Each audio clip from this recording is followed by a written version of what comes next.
Kau tidak sunat kan? Iya, kaya itu kafir. Ya, tapi saya percaya kepada Tuhan. Betul, setan pun percaya, jangankan ente. Hah? Tapi yang tidak sunat kau itu kafir. Dia bilang ajaran saya tidak mengajarkan sunat. Apa? Ajaran saya tidak mengajarkan sunat. Ajaran saya mengajarkan baptis. Ajaranmu justru mengajarkan sunat. Nabi yang kau tuhankan disunat dalam kitabmu. Dia bilang masa? Coba ambil kitabmu. Saya sudah nggak punya kitab Kristen, sudah nggak punya Bible. Tapi Bible ada di kepala saya semua. Sini, buka Lukas pasal 2 ayat 21. Baca. Kamu yang baca. Di depan Pak RW dia baca. Pada hari yang ke-8 anak itu dilahirkan. Terus. Dan apa? Baca terus. Dan disunat. Dibaptis atau disunat? Di sini disunat. Ambil lagi kitabmu yang lain. Lukas pasal 2 ayat 21. Pada hari yang ke-8 anak itu dilahirkan, disunat dan diberi nama. Yesus Tuhan atau bukan? Tuhan saya. Disunat enggak dia? Nggak tahu saya. Mengaku cepat disunat tidak? Lama mengaku, berapa lama saya tampilin stasi. Kau kafir yang hanya golongan apa namanya itu? Kalau istilah di Islam itu, apa istilah orang Jakarta? Kafir yang jejenguknya. Kafir yang hanya tikusnya. Saya ini sudah gajahnya, barolnya, dedengkotnya. Lukas 2 ayat 21, Yesus disunat. Kenapa kau tidak sunat? Makanya kalau saya bilang kafir. Musa disunat atau tidak? Musa diancam oleh Tuhannya dalam perjanjian lama karena Musa belum disunat. Lalu Musa, Ibrahim dan anaknya disunat. Terjadi perjanjian kekal. Itu yang orang Islam lakukan dan saya masuk Islam. Disunat baru beriman. Dia bilang iya ya. Saya bilang enggak, jangan kamu. Lain waktu jangan kamu yang protes. Cari pendetamu yang paling jago. Karena yang mengkafirkan kamu bukan orang Islam, bukan saya, kitabmu sendiri. Kitabmu sendiri palsu, bohong. Saya ini ahli kitab.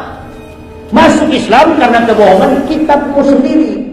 Ahok kemarin dilapor polisi masuk penjara karena apa? Mengatakan Al-Maidah 51 membohongi. Nah sekarang kamu lapor saya juga mengatakan kitab Kristen membohongi. Kau lapor sekarang saya. Lapor di polisi. Nanti polisi akan tanya, apa betul kitabmu palsu? Hah? Maka pendeta akan bilang, ya memang betul dulu palsu, sekarang sudah tidak. Tuhan mana lagi? Ini zaman Nabi Muhammad yang terakhir, abad ke-6. Sekarang sudah 2018. Nabi mana lagi? Ahmad Musadek. Orang Kristen ini kalau tidak dijelaskan dari landasan kebohongan kitabnya, sulit bagi bapak ibu untuk mengislamkan mereka. Jadi cara satu-satunya supaya mereka masuk Islam, jangan bilang Al-Quran yang mengatakan.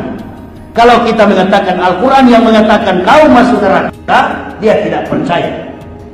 Karena dia tetap percaya pada kitabnya.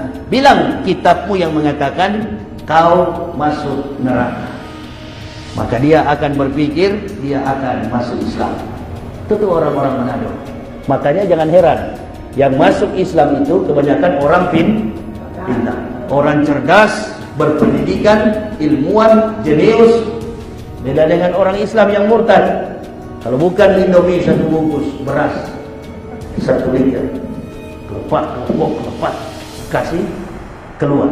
Saifuddin Ibrahim itu sekali memurtadkan muslim dibayar 100 juta.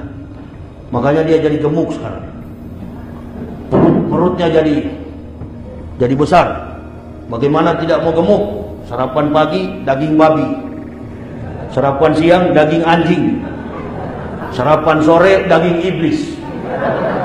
Saya bilang kepada jamaah, inilah kalau sudah beriman, jangan coba-coba sombong terhadap saudara. Karena dosa kecil dan dosa sedang bisa mengelabui kita menjadi sombong, akhirnya murtad.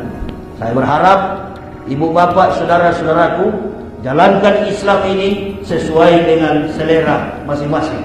Yang kunut, silakan kunut. Yang tidak kunut juga mainkan terus kunut. Kunut menurut dalil NU doa, tidak kunut juga lebih cepat, lebih bagus, tidak apa-apa. Kalau Ustadz Somad memang dia katanya beliau kalau di Muhammadiyah tidak bersedia menjadi imam. Saya dimanapun disuruh imam, insya Allah saya siap. Kalau karena saya dari kafir, nggak bisa diblok-blok saya, nggak bisa diblokade. Ya, saya milik NU, saya milik Muhammadiyah, saya milik Wahabi, saya adalah sama-sama Muslim. Jadi nggak usah. Kalau saya pergi ke NU, dianggap sebagai provokator, mengadu domba. Muhammadiyah akan marah. Ya, orang mantan kafir begini, siapapun yang undang, saya sering disuruh sholat subuh jadi imam. Saya tanya, ini masjid pengurusnya kunut atau tidak? Oh enggak Ustaz, di sini tidak kunut. Ya, saya tidak kunut. Saya tanya juga yang lain, ini kunut? Oh iya, wajib Ustaz. Oke, kalau kunut saya baca kunut. Kalau enggak saya enggak permasalahkan. Yang penting saya pulang ada kopi hitam. Ini dari tadi kopi hitam tidak ada. Astagfirullah.